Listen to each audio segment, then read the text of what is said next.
Assalamu alaikum students. Today's topic is going to be about effects of various factors on speed of sound in air. Now we know that sound waves are compressional mechanical waves and propagating in a gas or air with the speed of V is equal to under root gamma P divided by rho, where gamma is the ratio between the specific heat capacity at constant pressure divided by specific heat capacity at constant volume, where P is the pressure and rho is the density. Now this formula was derived by Laplace, which basically corrected the Newton's formula, which was V is equal to under root P divided by rho. So this is the formula we have right now. Now, the following effects or factors affect the speed of sound in a gas. First is density. As we remember the formula, V is equal to under root gamma P divided by rho. If we remove all the constants and all the values and only rho basically left behind, then V is directly proportional to 1 over under root rho. And this is what has been said over here. The speed of sound in gas varies inversely as the square root, as you can say, square root of the density of the gas. The second point is moisture.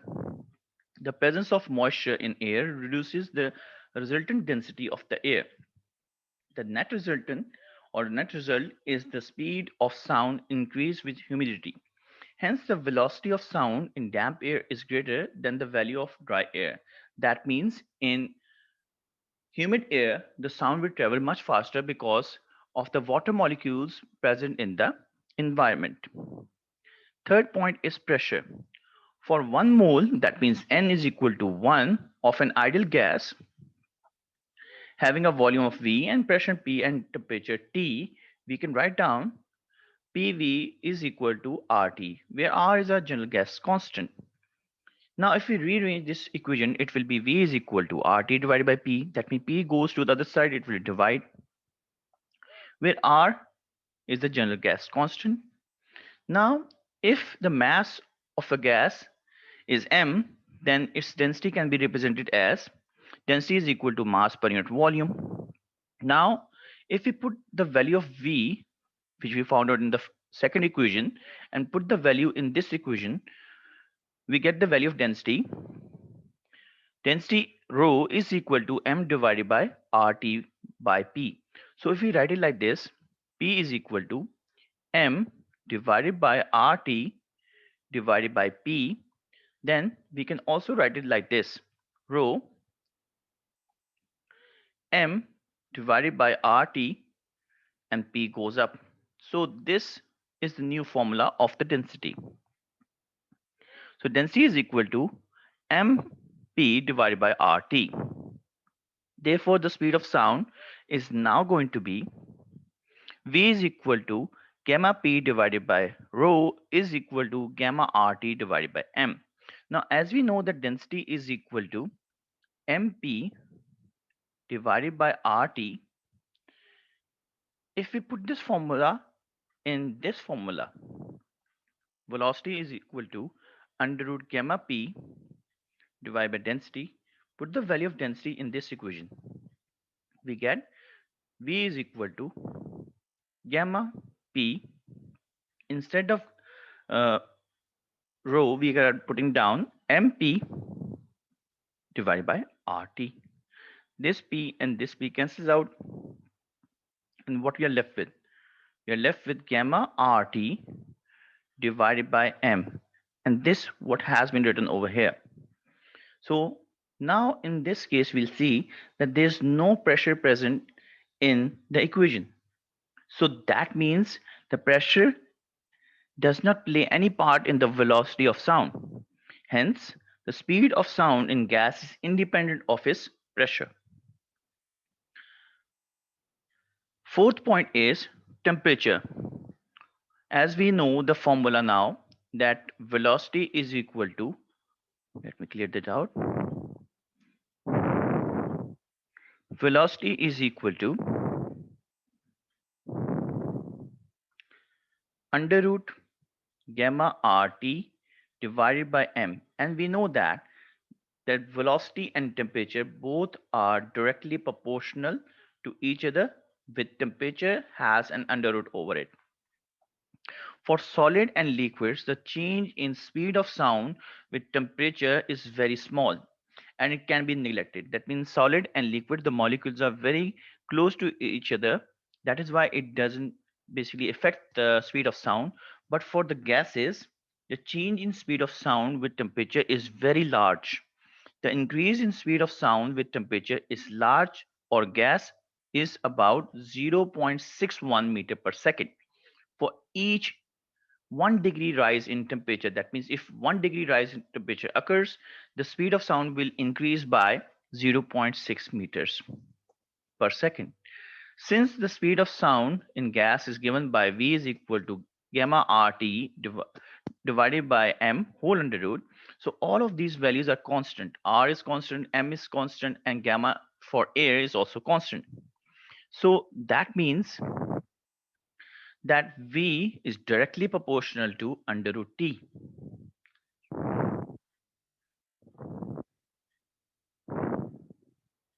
like this.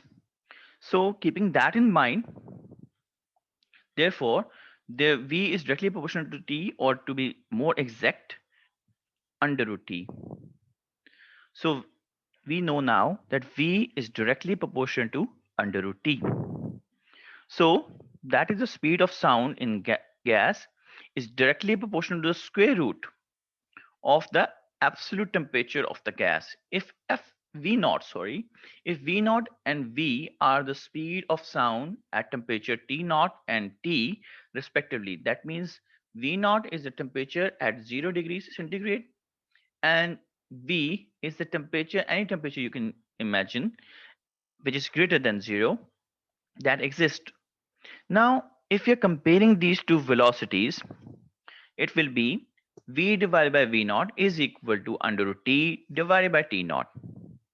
As we know that they both are directly proportional to each other. We know that T naught is the temperature at 0 degrees centigrade, or if we have to convert it into Kelvin so that it comes in SI units. So we add 273 over here. And T, that means the temperature at any degrees above 0 degrees centigrade, it will be T plus 273 value, so that it becomes Kelvin as well. So the new values are now going to be written as V over V naught is equal to T divided by T naught whole under root is equal to under root T naught T plus 273 by 273. Let us solve this furthermore. So it can be written as T plus 273 divided by 273. We can also write it like this: T divided by 273 plus 273 divided by 273, because the LCM is same, the denominator is same, we can separate them both. So this 273 and this 273 cancels out. It will be equal to T divided by 273 plus 1. So if we apply this concept, it will be V over V naught is equal to under root T over T naught is equal to 1 plus, that means this value, 1 plus T divided by 273. And where does this under root or 1 by 2 come from? Actually, if you put a value of under root, you can write it down like this as well. This is the exponent form of the under root. Let us continue. Applying binomial theorem. Now in this case, we have to apply the binomial theorem so that we can neglect the higher powers and terms, and this power basically goes into multiplication with the term. So it makes our equation much more easier. So V divided by V naught is equal to under root T divided by T naught is equal to 1 plus, by applying the binomial theorem, 1 over 2 comes over here, T divided by 273. Moving on, we get, multiplying 273 by 2, we get 546, and this V naught goes and multiplies with this whole term. So it will be V is equal to V naught into V naught T divided by 546. That means V naught will multiply with this one, so V naught comes over here. Then V naught will multiply with this one, and that also comes over here. Now, as we know, at 0 degrees centigrade, the value of velocity of sound is 332 meter per second. Now, let us put this value in this V naught in the equation. So, what do we get? We get V is equal to V naught into, instead of V naught, we are putting 332 into T divided by 546.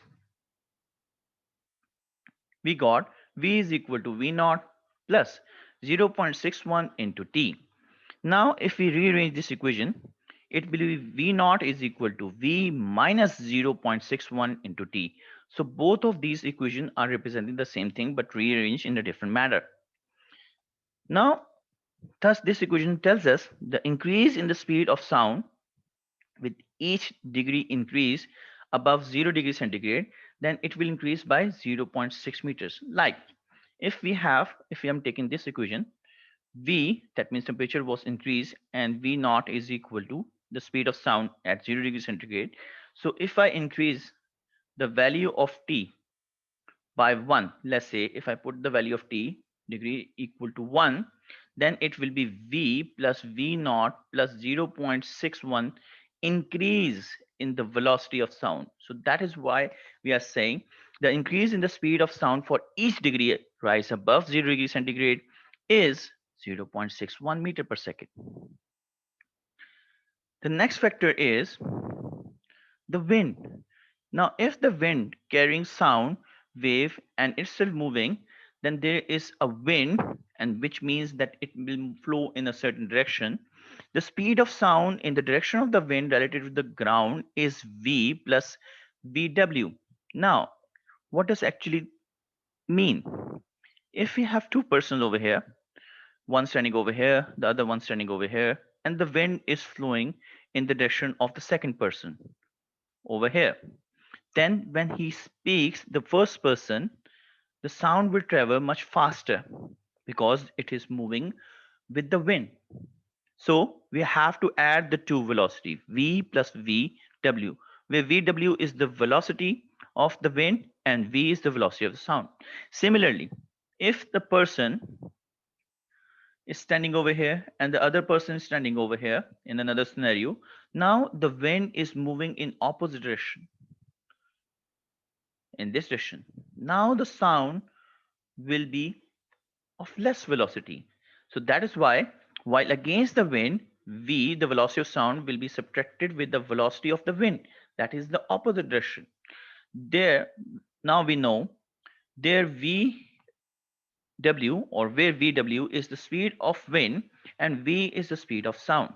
That means speed of sound also matters in the speed of velocity of the sound, and it depends upon the velocity of the wind as well.